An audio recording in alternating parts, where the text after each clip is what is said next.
Welcome to an episode of Business Under the Influence. It's a podcast in which millennials get drunk and talk about businessy things.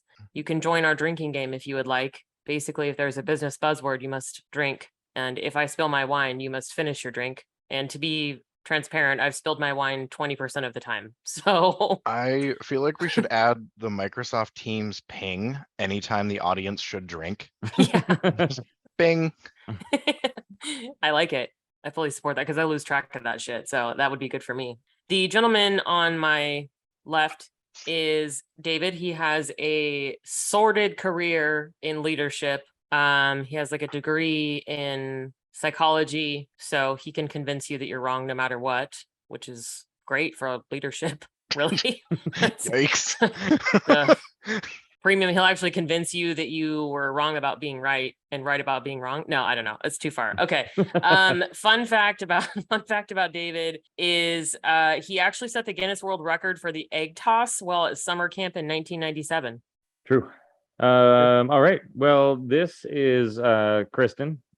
She is the proud owner of small business, helping other small businesses get better at being small businesses. Fun fact about Kristen is she was actually kicked out of space camp for repeatedly trying to launch nuclear missiles at the moon. I mean, that seems like a thing I do. Just like, fuck it. I'm like 8. And they're like, there's no nuclear missiles. This is a test launch bed. And you're like, yeah, but where's the nuclear missile button? Yeah. This one's big and red. That looks like it'll do it. What are you drinking? I am currently drinking a lovely whiskey bourbon from Four Spirits Distillery in Corvallis. However, that's pretty high octane, so I will probably be converting to a nice mango IPA from a Eugene brewery, Hop Valley. Easy breezy. Mm-hmm. Good. Ben, what are you drinking? I am halfway through a bottle of the Pheasant Court Marshall Foch port. Ooh, It port. is delicious. It's like dessert. We're going to move to beer because I will finish this and it will not be enough. Yeah. I'm drinking a premium wine. It's only premium if it has a screw top. Oh, it absolutely has a screw top, my dude. Yep. Screw tops are better. I think that might be my thing for the show. Yeah, it's like Screw tops are better. Perpetually on a hunt for screw tops. Récolté 2020. I don't even actually know what the blend is. Lave Ferme. It looks like a chicken and a rooster. Okay. Whoa. So 2 cocks. No, 1 cock and a chicken. Fucking Yeah. perv. So, but I need to read you the label though. The description of this wine. Oh, yes. I didn't actually read it until I was here, like pouring it in my glass. And I was like, what the fuck? Since 1967, blah, blah, blah, blah, blah, has been producing authentic and delicious wines vintage after vintage and has been acknowledged as one of the very best value wines in the world. Ooh. That is such a qualifier. Yeah. Yep. But wait, do you want to know why? It's because the vines selected are grown high on the slopes, which gives this wine unique elegance and spices, period. Beautiful red color, comma, with purple highlights, Comma. period. Beautiful red color with purple highlights is a sentence. With a lot of freshness, this rich and spicy wine offers, they also do not, someone wrote this who doesn't know what wine is, because you can't be fresh and rich and spicy at the same time, unless you're me. So with a lot of freshness, this rich and spicy wine offers red and black fruit aromas. We just, what? Red and black fruit aromas, in parentheses, blackberry and blackcurrant. Oh, yeah. Yeah. The palate is beautifully balanced, crunchy with silky tannins and a very long and aromatic finish. Crunchy. That's how I want anything I drink to be, is described as crunchy. Yeah. If I also have to chew it, it's great. Yep. Yeah. Okay. What are we talking about today? Because I already forgot. We're talking about hiring and recruiting, building an organization. Something nobody wants to work anymore. Oh, fucking boomers, man. I think we were talking about specifically like recruiting is reactive was the qualifier that we had in our notes. Like the organizations, where'd it go? There's like a specific qualifier. Yeah, recruiting and hiring, how lots of company recs are reactionary as opposed to bringing on general talent to an organization. I do, yeah, generalized talent. I feel like that's there's a lot to unpack there. A lot about me. I should see a therapist. But yeah, let's talk about recruiting.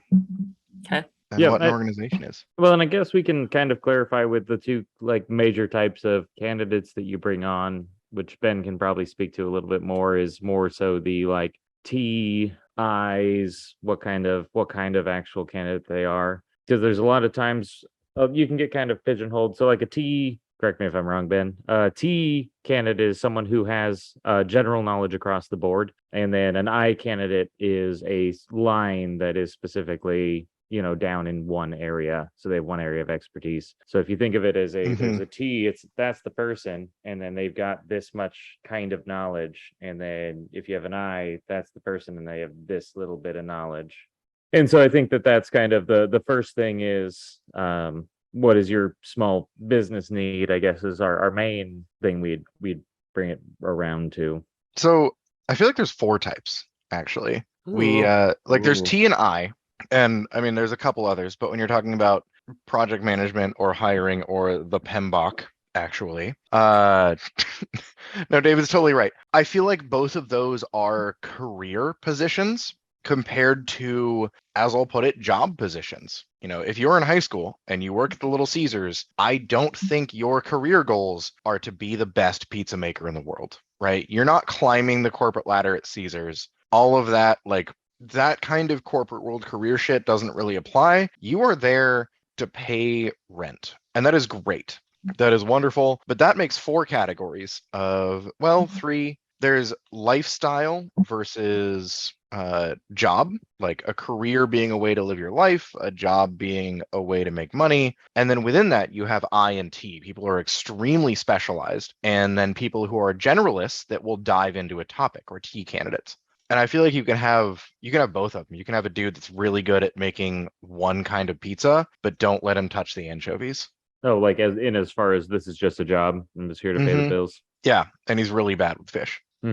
So from like a recruiting perspective. Yeah. Look at Kristen bringing us back on topic. I'm just here to complain about people. I don't think you understand. Let's name names, Ben. Oh my God. Fuck it. What's the most generic name? Oh, didn't we already pick one? Didn't you pick Caleb. one already? Caleb?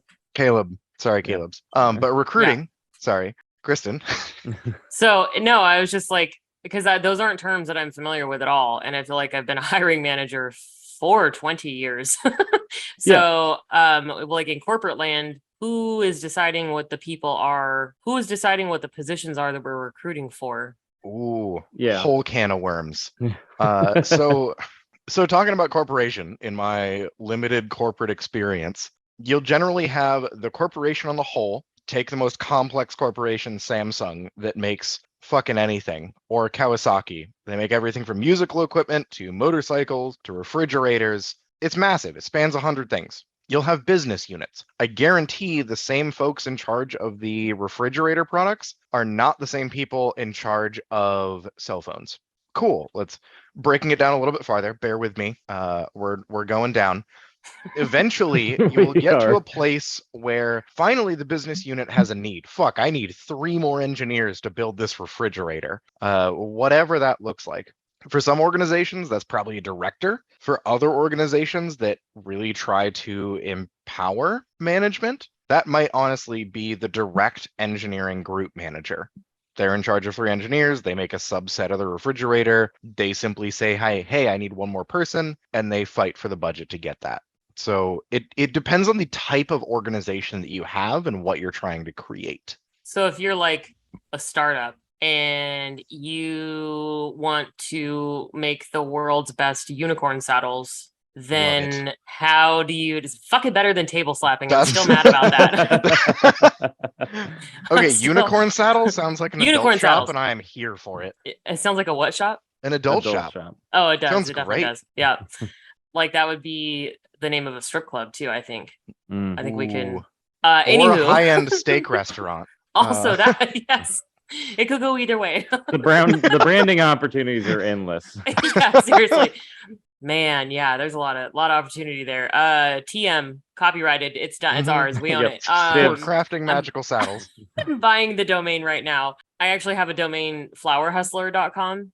that I bought drunk at a bar because my buddy and I were just like talking about this kind of shit, right? We're just like talking about life and entrepreneurship, and somehow Flower Hustler came into my brain, and it was like, that seems like it should be a porn site or something. Yeah. But also like it should actually be a really wholesome flower shop. But like it sounds like a porn shop, and the domain was available, so I bought it because like I'm an adult and I had $10. So What do you do drunk at a bar? Play pool? No, I buy Nope. domains. I buy domain names. It's like $10 for a year. You know what I'm saying? Like I could decide to do something with it if I want. You never That's know. fair. I look like I should own a unicorn saddle. Can sex that be shop. our podcast website eventually?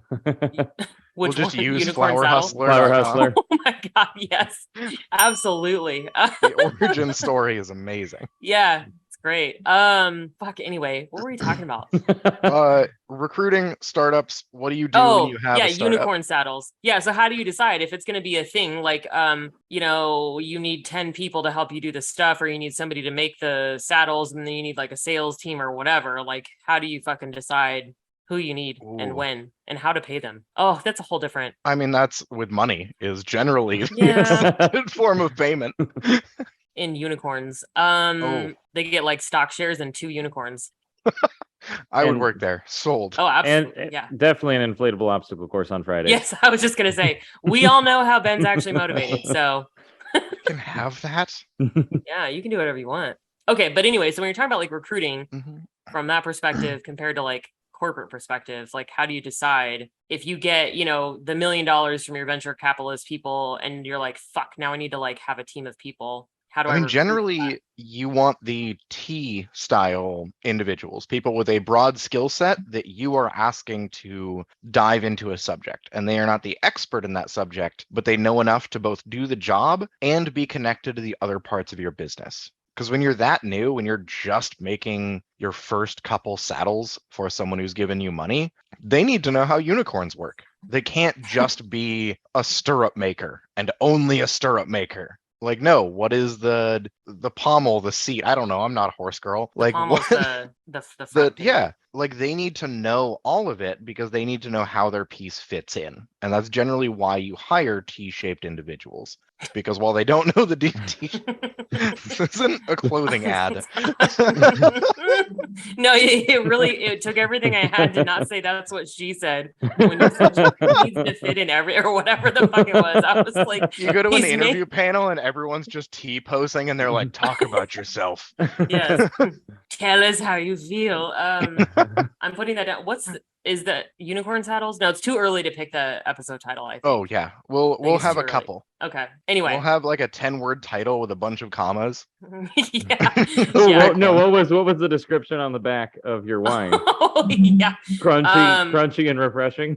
Yeah, so it had a lot of freshness, and it was also rich and spicy and crunchy. Good shit. But I feel like that's the general theme of today's episode is the generalist. Like, Mhm. if you're looking at hiring for your organization and you look at the immediate need you have now, that is so short-sighted. In 6 months, that need is going to change. And if you hired someone specifically for that need and only for that need, you're going to have a bad time. As opposed to hiring someone who you think could fit into a lot more places in your organization. And while they might need to learn the current role, are going to be applicable for the next 20 years. Which, I mean, I feel like that makes sense because that's how I describe myself as a generalist, because most of my background is in operations specifically. I mean, I've done some Mhm. sales and stuff too, but I would say my strongest background is operations. That's just how my fucking brain works. But so when I'm telling people about my background and experience, I say that I'm a generalist and I know enough to be dangerous with pretty much any aspect of running a business, but I am by no means an expert in all of it. There are certain things that I am. But then what would you do when you need somebody that is a super duper specialist expert? Because there's just certain things that you can't, like, humans can't be good at all the things, even if they like research all the things. I think one of those is always the good spot where you look at using someone on a temporary contract kind of a thing. So if I'm building a team and I've got a team of 5 people that I'm trying to start the unicorn saddle business, and there is actually a very strict buckle union, and it's quite expensive. And no, I know I can't get a member of the local, 8147 buckle union. Yeah. So So I know I'm not going to have a union member on site because now I'm like, okay, I'm a startup of 5 people. I now have a union member and his rep and like who knows what else I have to have on here. Now, do I just then contract out to them or like software development to have a fancy spinning unicorn GIF when people log into your 90s style website? I'm not a website dev. You aren't a website dev. None of us are website devs. Maybe we kinda say. am. Well, never mind. Oh, sorry. I'm not a website dev. Yeah, speak for yourself. Yeah, I would then probably just hire a contractor on a temporary contract. Like, hey, I need this job, or hey, I need to write this code. Can I hire you on for 3 months? And then you use your eyes, especially in a startup environment. You use your eyes as like scalpels, and then you keep your generalists around as not scalpels. The other surgical tools. Hammers, if you will. Yep. Solving everything. Duct tape. The duct tape. Yeah, that makes sense too, because I feel like back like in my corporate days and even now, like I have always been super aware of like from the business continuity perspective of having one person who knows how to do the thing. And that's such a risky place to put yourself, because if you do start depending on that person to do the thing and they're the only one that can do the thing, then if they're sick or they hate you and they quit or you fire them or whatever, then you're fucked, because like now one of your T people has to come in and like figure out how to do shit.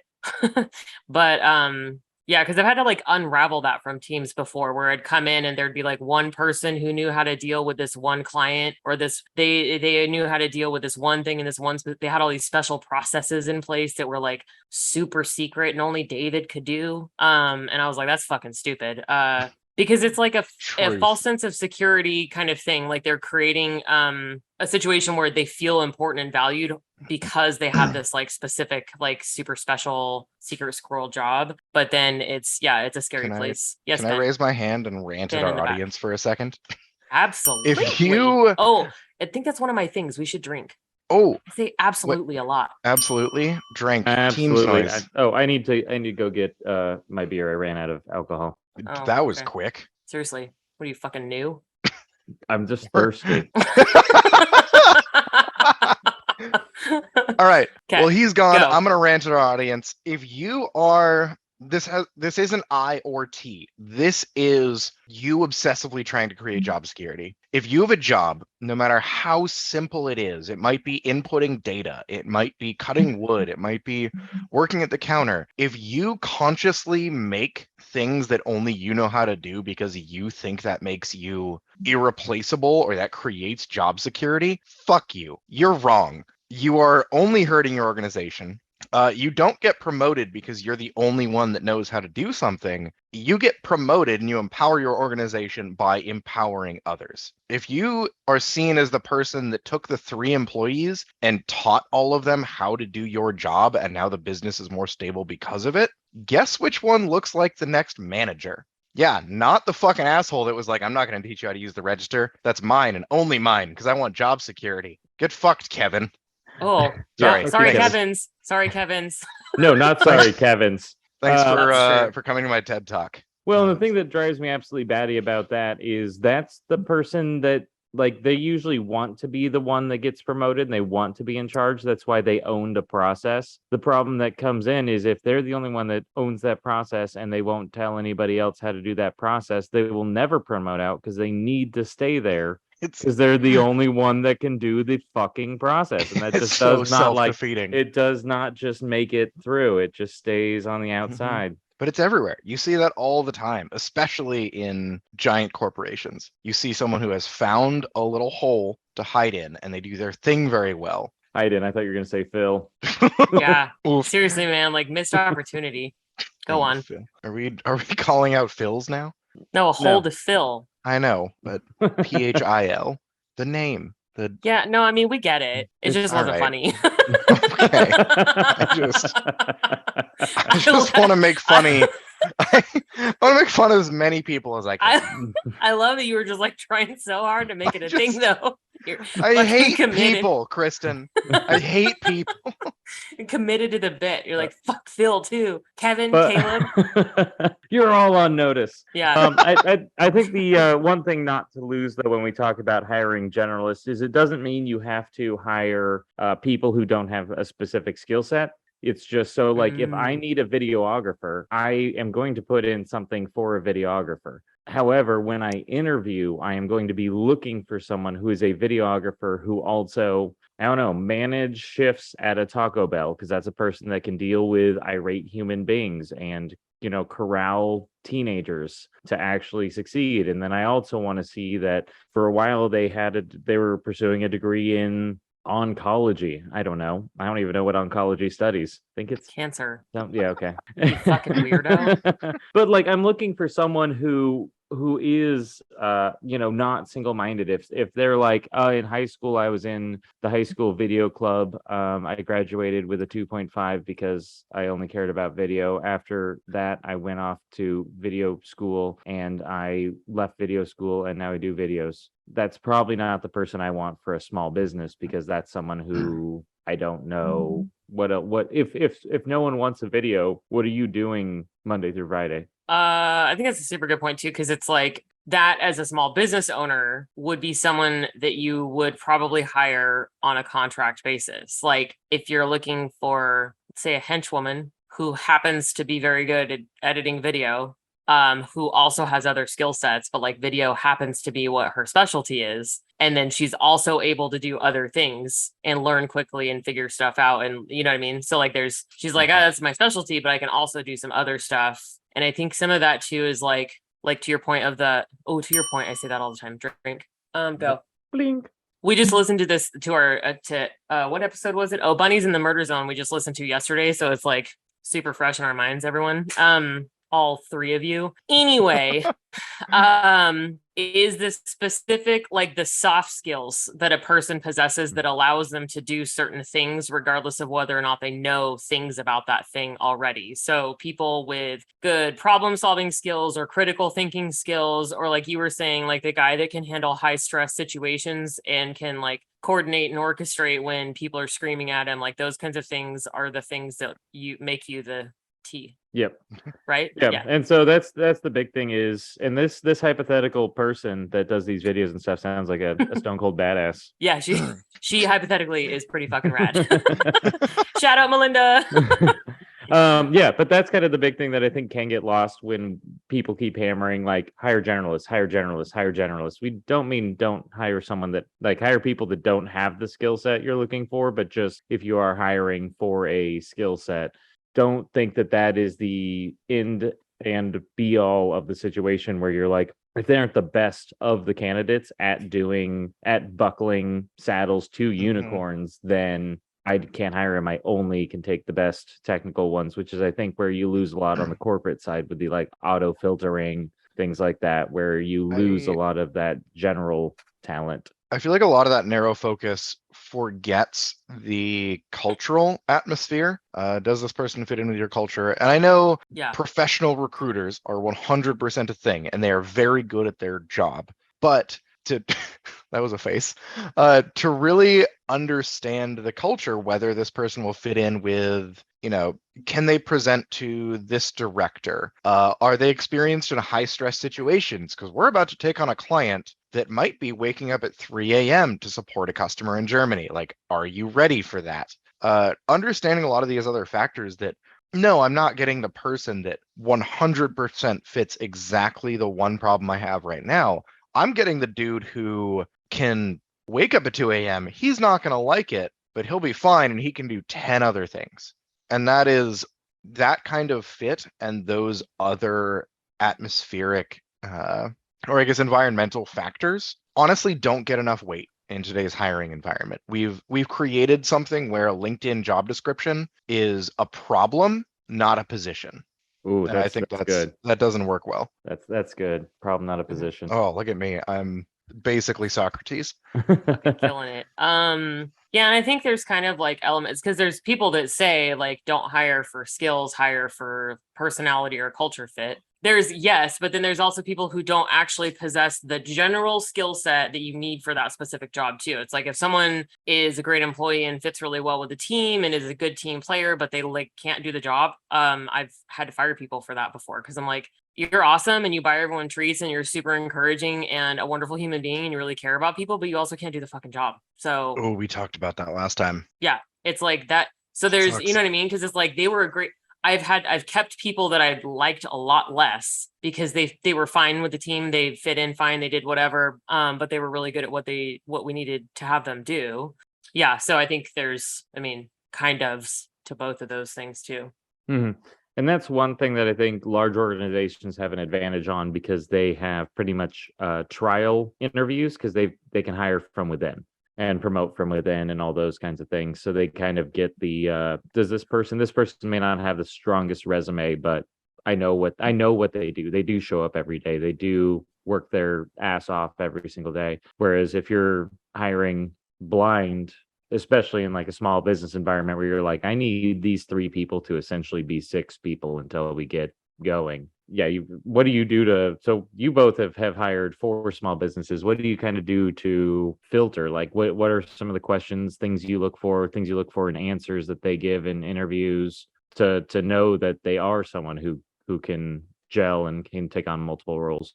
Ooh, it's hard not to have some imposter syndrome here because I've also fired several people for just not fitting with the team. And then the negative Nancy in me is like, do I know how to do that? I haven't been great at it. Or you've had to fire people that you've hired? Yeah, like I've interviewed someone, hired them 3 months later, like, hey, this isn't working. But that's also how you learn some of those red flags, for sure. Yeah, I feel like that's good that you were willing to fire somebody, especially that quickly, because a lot of people, it's like shitty fucking relationships. They'll just like hold on to them for forever. Sorry, Dave. But been there anyway. So, but yeah, like they're like, because they don't want to let go of the fact that they like made a bad decision, so to speak. But it's fucking impossible to know because I have hired people who crushed the interview. They were so good. They were very good at communication. They answered the questions the way that I like. I'm very particular about how people answer my questions. They answered them well. They got along great with the, if there was an interview panel. And then they were a pile of shit and or stupid, either way, when they actually started. But you don't know. And I've hired people that I was like, I guess if they seem fine, let's give them a shot, because like sometimes I'll make those decisions. It kind of depends on where the state of my team currently is. If I can absorb a risky hire or if I need to be much more specific or diligent about the people that I'm hiring. And sometimes those are internal, sometimes they're external. It just depends on what your pool looks like too. But I've done both. I've fired people that I've hired. Like, I think you should. I think if that's the decision that you made and then you're like, yeah. I think when you do, definitely fully understand why. Not just why. Like they might not have met a metric. They weren't able to do a job function. You're like, okay, how could I have known that? What question can I ask in the next interview that is going to prevent that from happening again? And that might be unfortunate. To be honest, that might be, do you know how to use Excel? I feel like in this day and age, that is the dumbest question to ask, but I'm going to fucking ask you because we just went through that. So do you know how to use Excel? Yeah, but also what's your definition of use Excel? Because I would consider myself more intermediate, I guess, than most people who know how to use Excel, but I still have no fucking idea. Like I can do pivots and macros. Macklemore's. I can do Excel Macklemore's. Yeah.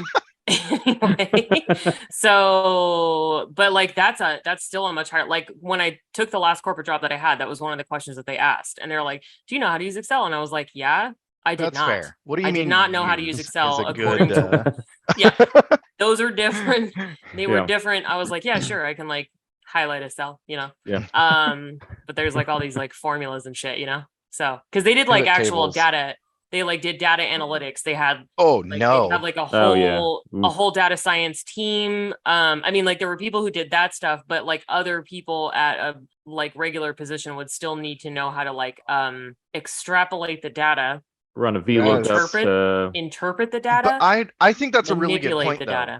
Anyway, Because that is not a question of use Excel. That's a question of, do you know like statistical process control methods like R squared values and shit like that? The concept behind it is what you want to ask. I can teach someone how to use Excel. If you understand what a pivot table is, I'll show you the fucking buttons. That's fine. If you're like, what's a pivot table? It's Okay, literally let's highlight, pause. right click. There we go. Problem solved. Yeah. So is it Yeah, a question done. of knowing what to ask a potential hire? Do you know what your business needs? Not whether someone knows how to use Excel, but do you need a data analyst? Yeah. Are people, in your experiences, are people kind of bad at interviewing in that regard? Yes. Like they just Google what interview questions should I ask? Sometimes they don't even Oh. do that. Oh. Sometimes it's like, do you have any medical conditions that would preclude you they wouldn't say preclude. Do you have any medical conditions? I'm like, you can't. That's You not can't allowed. fucking, you can't fucking, like that's like illegal in all 50 states. There's some of them are surprising, but it's illegal in all of them. Like can't just you would assume that some of them it's not. But yeah, I'm like, you can't fucking ask that. But it's like that's common sense. But also if someone's never been in a hiring manager position of any kind, they don't know. Like they're just like, I want to know because I want to know if this person's gonna show up all the time. And it's like, I mean, right. I get what you're not wrong. Especially if you're in a smaller business. You're just illegal. Yeah. You know. Mhm. Yeah, and especially when you're in a small business and you're Mhm. like hiring your first support team member. Yeah. And They you have have no to fucking HR. show up. You have no Yeah. HR to tell you like no. Yeah. Yeah, prerequisite at a large corporation, if you're promoted to a hiring manager position within Google, Microsoft, HP, Apple, whatever it might be, I promise you there are courses you take that involve HR about how you hire people, what you can ask, what you can do. Like there is management education that happens at a corporation. Yeah, because they If have you like have buckets of attorneys. Like Yeah. right? And Yeah. the resources to pay someone to teach a training course. If you're a company of 24 people, that's not small. That's stressful. You definitely don't have the budget to be like, hey, we developed an internal training course on how to hire people. Mhm. There's a massive Yeah. middle ground where how are you supposed to learn this stuff? Yeah, and that's one thing I was glad about is I got a very good crash course in because we had at a unmentioned business a significantly high turnover rate. So I interviewed constantly, which is great for practice. practice and like fine tuning that radar. Like Ben said, like I hired someone, it seemed good, and then I had to let him out. And so you start to fine tune that radar, fine tune your questions, and so now it's like I have my set of questions that I feel do pretty well. I prefer really asking open-ended questions, and I prefer asking open-ended questions that a person has to talk about a specific experience in their life that happened. So I think those are two things because anyone can lie in an interview. I could be like, tell me about a time that you were pretty much a superhero. And they're like, so anyway, I was flying through the air one day and I heard across town. And it's like, yeah, you can lie to me. But usually when you're asking someone to like, hey, tell me about a time that this happened, they're usually going to try and tell you a story. And then some of them are just I feel like you can also start to smell the bullshit too. Like, when people are just making shit up. Mm-hmm. Yeah, when everything works out perfectly and there's never any hard feelings and like everything was fine, you're like, no, I doubt they that. loved every boss they've ever had. I'm like, okay. So sure. either you're stupid or you're the asshole. Like, that was my favorite is my one of my go-tos is tell me about a time that you disagreed with the decision your manager made. Yes, how did you handle that's also that? I have a pretty similar and similar so one. Yeah, every single like that's the one. Like if someone says I don't think I've ever disagreed with a manager, I'm like, okay, this person's a kiss ass and a liar. So I already have two strikes of like, I don't know if you're going to be a good fit here because I need honest feedback coming back up to me. So if you're always just going to kiss my ass, like, no, I didn't consent to that. There's no enthusiastic consent here. I feel like we're sending shade in both directions. Like managers that want their people to always agree with them, garbage. People that always agree with their managers, garbage. Absolute trash. Yeah. Dumpster fire. Phil. Fucking Phil. Yeah, fucking Phil, you whore. What? Equal opportunity insults. So, just because he slept with. Caleb. Yeah, Phil and Yeah. Phil and Caleb are just Okay. fan fiction. Phil and Caleb is not a phrase that you can use in this context. Especially if you're trying to say Kevin, Phil, and Caleb. Oh,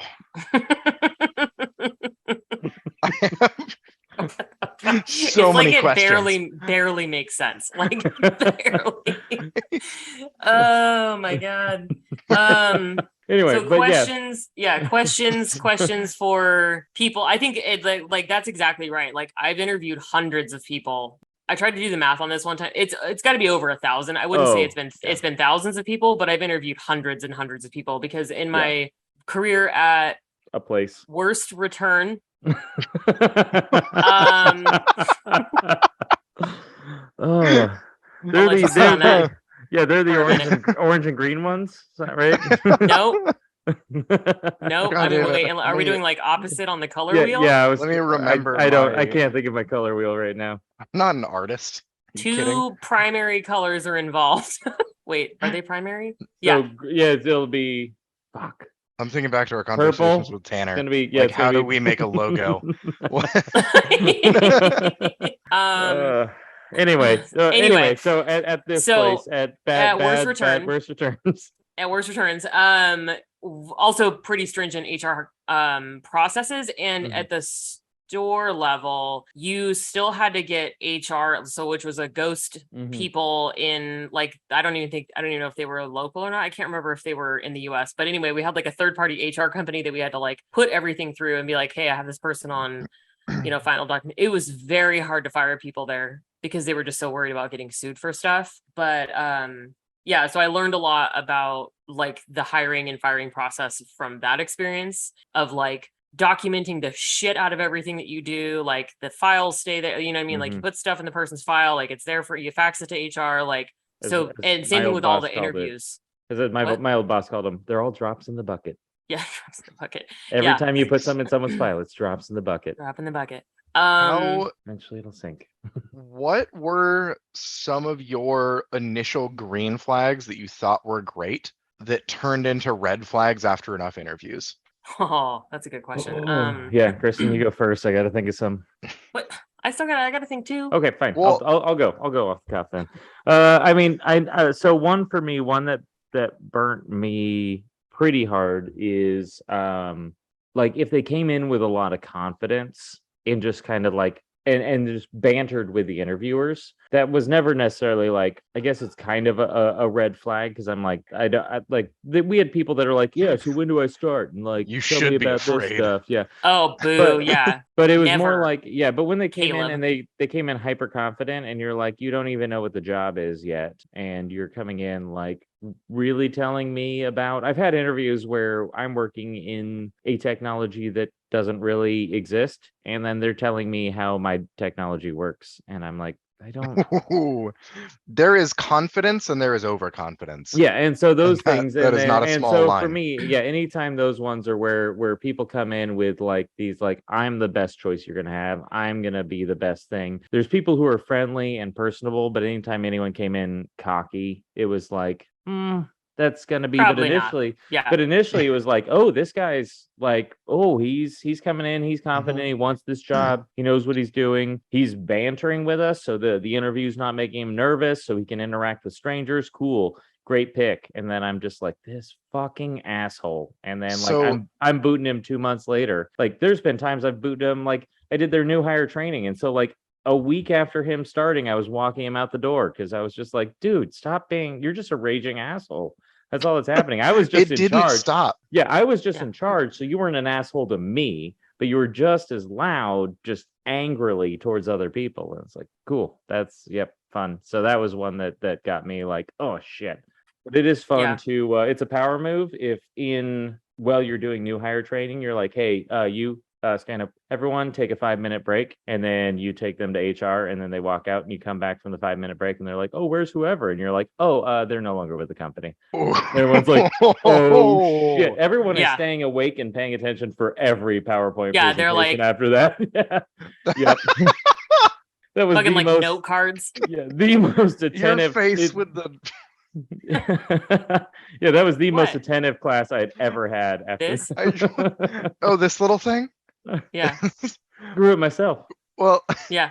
did you explain like why they got let go? I Like, mean, it you was- can't. don't. Like yeah. technically you can't. They can't. And I think everyone was Oh. in the loop because they were specifically targeting like 2 people in the class and Ooh, just berating yikes. them. So it's like I think everyone was very aware. But he had a couple of like minions that were like, you know, it's like a freaking Disney movie. Like he has 2 I fucking was just thinking of like they were like, Draco Malfoy yeah, and exactly. Crabbe and Goyle. Yeah, exactly. And so those 2 kids were like very alert and awake and very responsive to all questions from that They're point like, on. yes, sir. Yeah. Yes, sir. Yep. Absolutely, sir. Yes, sir. Yes, Yep. sir. That's Yeah. wild. Yeah, Yeah. it was, but yeah, I so do that- love the power moves like that though, like where you're just like, oh, okay, fucker, you want to test me right now? Like, okay. Oh, so good. so this is a circle back around drink. Oh, When Ben talked about someone creating a job that they're the only one good at, a former CEO at a place that I will call Highs.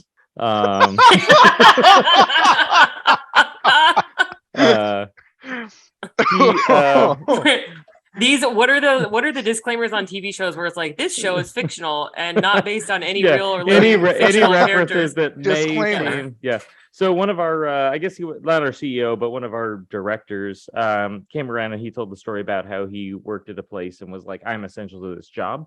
And he made one of those jobs where he made sure he was the only one that could do it. And so he went on vacation for 2 weeks. All that area like fell apart. He came back. He raised it from the dead. He put, glossed it back up, made it amazing. And then he went in for his performance review with his boss. And he's like, awesome, I'm going to ask for a raise because clearly they need me. And so he goes in with his boss and he's like, yeah, this is why you need me. This is what happened why I wasn't here. This was this. And the boss is like, oh, so when you left, your area completely fell apart. And he's like, yeah. So that's why it's so important. I need a raise. And the boss is like, oh, okay, come on out. And he walks him out to HR and he's like, cut him his last check. And he was like, what? And he's like, yeah, no, if you are the only person that can do this job and you're the only one that matters, then I don't want you in this company. And just when he went in to ask for a raise, he got walked out. And he's like, yeah, that one Yeah. stuck with me for a while. If you have been in a Oh. position for 4 years and you have trained no one and created no consistent methodologies, what have you done? What are you contributing? Kevin. Fucking Kevin. Gregory. Oh, Gregory. Gregory. Gregory. Georgie. What is this? Georgie. Pish posh. Anyway, where did you get? Do you know a Georgie? No, that's why That's a weird I name. feel free to Yeah. hate on it. an odd Well, I pick. think that'll offend our British listeners a little bit, but fuck 'em. Fair. Oh. Is it a thing outside of it? No, it is. Yeah. Oh, Georgie. Yeah. That's the only Georgie I've ever known. Oh, I think it's more of a girl's name though in England, but there's a Yeah, like couple- Georgina. Georgina is pretty common. Oh, I'm Yeah. sorry. Ben. Other- Ben. Okay, not gonna get into that. I'll see a therapist someday. You did. Wait, what? Benjamin. I think we Benjamin. want to know if you need to see a therapist for it. Oh, if I could have any name, it would be Cornelius, That's Oh. such a good one. right? Do you know what my middle name for people is? Bartholomew. So I would be like, Ooh. Benjamin Bartholomew? How could Yeah. you? Like, it's my general middle name for people. Or Aloysius is also a good one. Oh, nice. I always like Aloysius. that one's great. That sounds like a spell in Harry Potter. Avada Kedavra. Aloysius. Yeah. I like Just to makes I you a like cheesecake. yeah, I like to Timothy people's names. So like Oh. Benathy, because like everything shortens down from like Timothy to Tim. So I love like Samothy. And I got called Bethany by an executive once, and that was how I knew they didn't care about me. We did talk about that in episode. We where it's did. like, yeah. How do you make someone feel unaccepted or not accepted? Is just spell their name on wrong on Yeah. purpose. Intentionally Ugh. unname them. I feel like the story of the employee who they had to type their own name in wrong in order to get paid is like Oh. that's such a premium story of like Feels we bad, give man. no fucks. Because all it Yep. takes is like some IT guy like flipping it's like he's Oh, just gotta yeah. fix the fucking name. He doesn't Oh, care yeah. about his job either.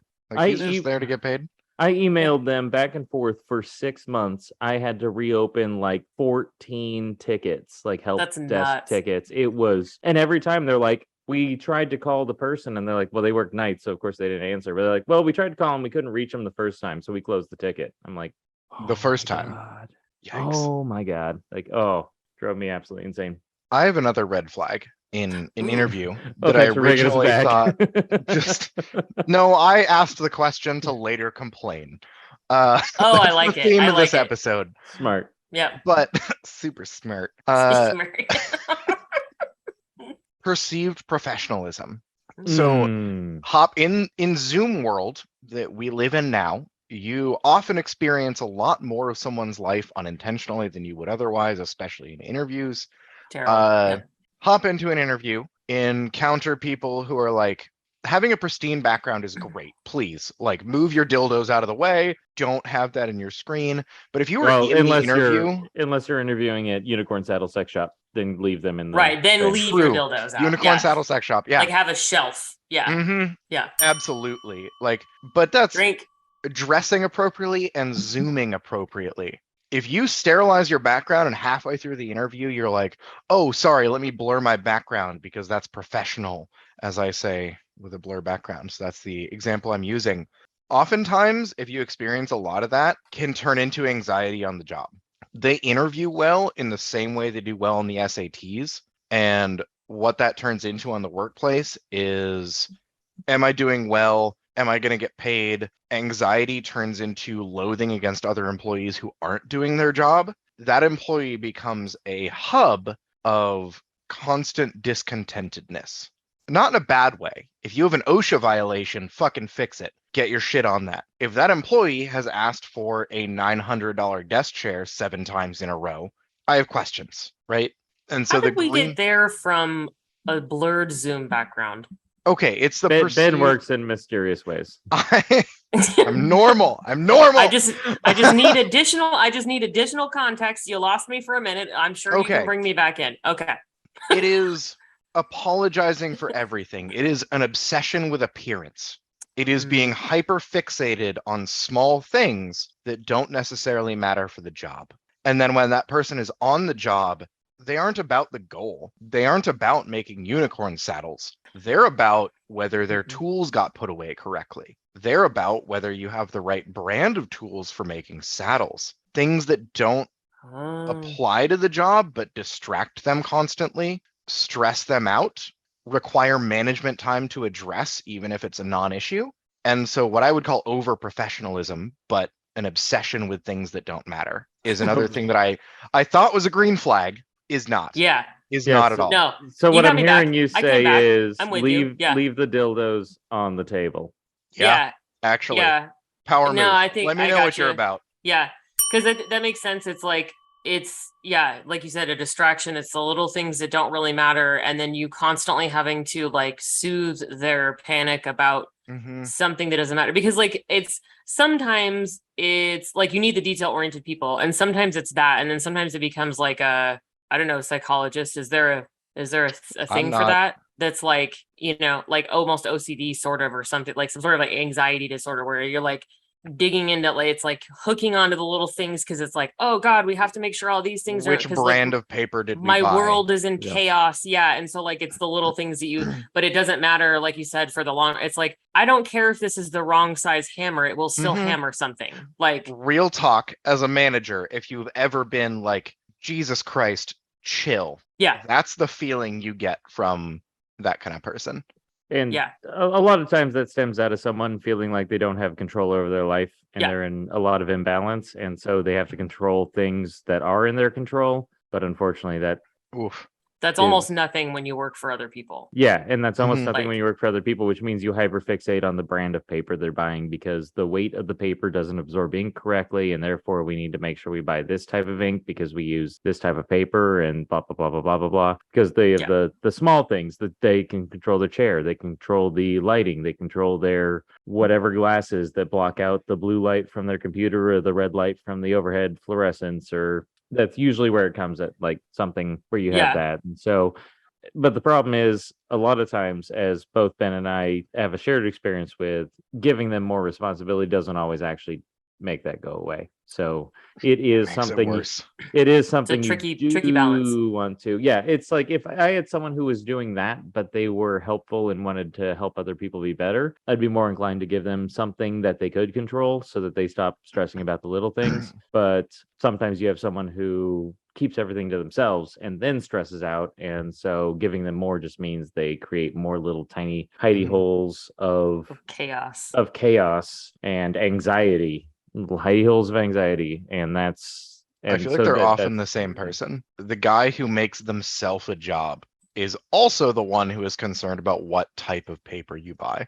I think there is a significant. I feel like there is a Venn diagram overlap, but I don't think it's a complete circle. Yeah, I don't think because like I've actually had a lot less experiences with people like that are like worried about all the little things, and more experiences with people who've tried to create their own jobs. And they're not the same. Like those people I wouldn't describe as really? that. They have a different kind of thing. Yeah. Interesting. I mean, it's kind of a similar concept, I would think. I mean, because we're all basically therapists. I have an AA. Damn right. Yeah. A lot of the way I've experienced both is the anxiety stems from wanting to perceive or wanting to be perceived as being valuable. Yes. Like we'll bring things to a safety group for a manufacturing floor that doesn't matter, but they're using that as a way to create themselves a job or forcefully insert themselves as useful. Yeah, like I noticed I mean, all of our extension cables are orange. OSHA says we should have them be yellow or green due to color blindness. Therefore, I would like to start an initiative where I replace all of our extension cables. That one. They replace the word I. Yeah, we've got a maintenance department and an electrician. Like they can do it. Oh, I am very happy to take that on. You don't. Yeah. I mean, there's also elements of that I relate to because I need to be exceptional in a lot of ways. So like there's certain things... are you the problem? Yeah. No, Kristen Am I the problem? Yeah. But no, I could see where it's like, but that's also sometimes the culture in corporate environments too, is you have to do fucking projects to prove that you should be able to move to the next level. And so like sometimes the culture is that you have to invent projects for yourself to do because they're like, you need to get green belt certified or you need to blah, blah, blah to move up. And it's like, that's you know, I've done that. I can't even tell you how many times. Like I've created projects. I mean, to be fair, I've like saved the companies like millions of dollars, but it was the extension cords for me that got me. But yeah, so I mean, I get that like urge too. It's just kind of at a different level sometimes to be like, I've been told that it's important to show your value and demonstrate that you're valuable by seeing things that other people don't see. And you're like, hey, am I the only one that noticed that these extension cords are the wrong color? Like we could get totally fined. In theory, like the story that you're telling yourself in your head is that like your boss's and be like, oh my God, David. Oh my God, I cannot believe. Thank God you're here. You should get a promotion. And like confetti starts going up, but that's not what fucking happens. They're like, great, thanks. I feel like that's kind of the on-call of corporate life because on-call is cancer, right? Things I've learned today. Oncology. Oh, there's a G. God there's an OG. Oncology. I'm just on college of corporate cancer. Did you spill? No. I'm just drinking because I cannot handle the current conversation. Okay, so what do we start with? It was recruiting. I actually wrote down green generalists versus specialists. Well, we're currently on green flags things you thought were green flags that are now red flags for you when you're interviewing people for probably generalist positions. What were some things that have been consistent positives? Like as an experienced hiring manager, what do you look for now? I look for the big thing that I always look for. Oh fuck, the big thing is my thing. We're drinking. Oh, drink. The medium-sized thing that I look for is no, it's a big piece. Big piece was your other one. Oh yeah, that was. Yeah, that's another one. So the ones I look for are they a independent problem solver?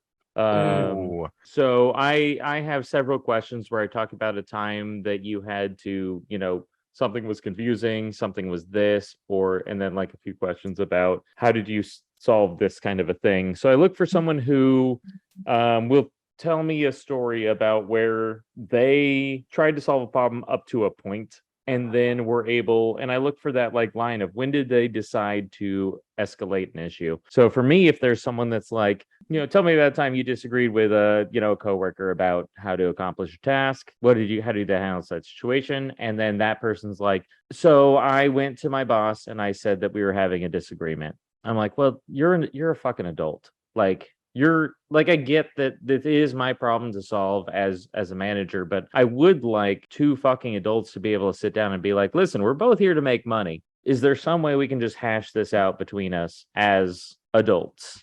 And so those kinds of like, at what level are they then escalating it to me? Like, how are they solving it at their level? So that's one of the big ones. I want someone who can be an independent problem solver, but realizes when they're out of their depth. Because there's a lot of people that try and solve a problem with the best intentions. They just do it in 100% the wrong direction. Full send, wrong way. Yeah, wrong way. And I appreciate that enthusiasm. I can temper that enthusiasm and like guide them and give them context. And those are all things I'm good with. But for me, the big one is I'm looking for an independent problem solver. If I have to answer all your questions and tell you how to do the job, I'm just going to do your job in addition to my own, because that's going to be less effort, because now I am having to redirect and do your job and do my job, when if I was just doing both of our jobs, I would know that when I came in the morning. So I that's my big thing that I look for is I want an independent problem solver, and my like bonus is, do they know when to throw in the towel? If they come to you with a problem and you're like, why are you here? That's not a good look. No. I think a couple of things that I look for. Thanks for taking that first, David, because I was able to think while you were talking. It was great. I talk a lot, so I'm here for you. Yeah. I usually am looking for self-awareness and the ability to accept responsibility for the shit that they fucked up, and then knowing their strengths and weaknesses and what they actually mean. Like, not just like, I'm detail oriented, because that means a lot of different things, and it comes from different places. And then one of my favorite questions to ask people is, what would your coworkers say about you behind your back? What would they say that you're bad at? And people are like, oh my God, that's brutal. But they give an honest answer, because it's different from tell me what your weakness is. Cause some people don't know, or they just, again, cause they're not self-aware enough to be like, oh, I could list off 27 things I'm bad at and all the reasons why I'm bad at them and why I'll always be bad at them. And then like 2 things I'm good at.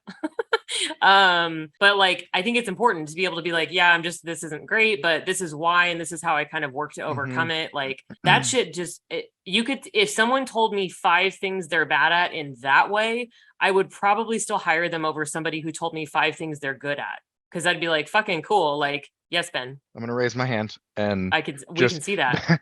Back to some people are on Spotify or Apple Music or otherwise, but back to basics. If you are asking the question, describe your weaknesses, and expecting some bullshit about like, well, I'm I care really too much. Yeah, I care too hard. much. Fuck off. Fuck off as Michael interviewer. Scott. Yeah. I do. I work too hard. I care too much. Yeah. One of my favorite questions is, tell me about a mistake you made or a process you really messed up. What was the outcome of that? And that's one where like people are like, you really see like, is there any self-reflection when they made that mistake? And is there anything? And then some people do like some bullshit mistake. Like they're like, oh, so one time my boss said to go out and get 14 donuts and I got 15 donuts instead. See, I tried too hard. And then it's like that's the person I'm like, you can fuck all the way off, because you are also. But then there's some people that are just like, you get some brutal mistakes, and then you're like, oh no, I want you. Like they're just like, yeah, I absolutely screwed this up, cost the company $20,000 in one day because I forgot a decimal point, and now this is what I've done to fix that since then. And you're like, oh shit, no, you are the person I want, because you understand the impact of your actions. The question is for self-reflection. It's self-awareness, and they know what they did, and they like accept responsibility instead of like, well, I got in trouble once because like I put the decimal point in the wrong spot, but it's because David was talking to me, and so like I got super distracted because he was over here and I was supposed to be trying to close my drawer, and like I put in the numbers wrong or whatever. So like. Yeah, and like there probably should be an error checker that says like, hey, this seems a lot by a lot off of the till, so you should probably double check. But they didn't have an air checker, so like it was all just purely on my count. And I'm like, oh, okay, Yeah, so so- you learn nothing from this. Yeah, it experience. really wasn't my fault. Yeah. Fuck you, Caleb. God damn it, Alexander Bartholomew. Kevin, Phil, and Caleb. I got nothing. Those were great. Is that it? Are we out? Done. Episode. No. It I- ended. Yeah, so I mean, the original episode discussion was recruiting. Do we hire specialists or generalists? Have we accomplished that in this discussion? Always generalist, but you can ask for you want the generalist of a skill set. Or a specialist who is also a generalist? Yeah, well, but like if I want a kung fu master, I want a kung fu master-ish that is also good at like poetry and interpretive dance, because I'm opening up a kung fu dance poetry school. I don't just hire the best kung fu master in the world. Yeah, I would take a kung fu green belt who had tried 7 other martial arts before I take the guy who was born into and has only lived kung fu. You know, I was gonna try and fight you on that, but you're right. I will 'Cause, like- throw hands. Yeah, and you would very effectively because you've done martial arts. You can karate chop, but no, because it's the real life context that comes in with someone who has different experiences. Because I feel like it's one of the things that's helpful for me being not only like a business generalist, but I'm interested in a lot of things. So I'm curious about things. I like people. So I know a little bit about a lot of bullshit. So I can carry a conversation with almost anybody about almost anything because I know enough. Why is that funny? No, Because a that's an li- a- amazing episode title. A little bit about a lot of bullshit. Also, dibs on the band name. Oh, fuck you. I know a little bit about a lot of bullshit. I think just a little bit about a lot of bullshit. Just a little bit about a lot of. Oh, I gotcha. Yeah, I yeah. feel it. Everything is Everything is terrible. terrible. Fucking nailed it.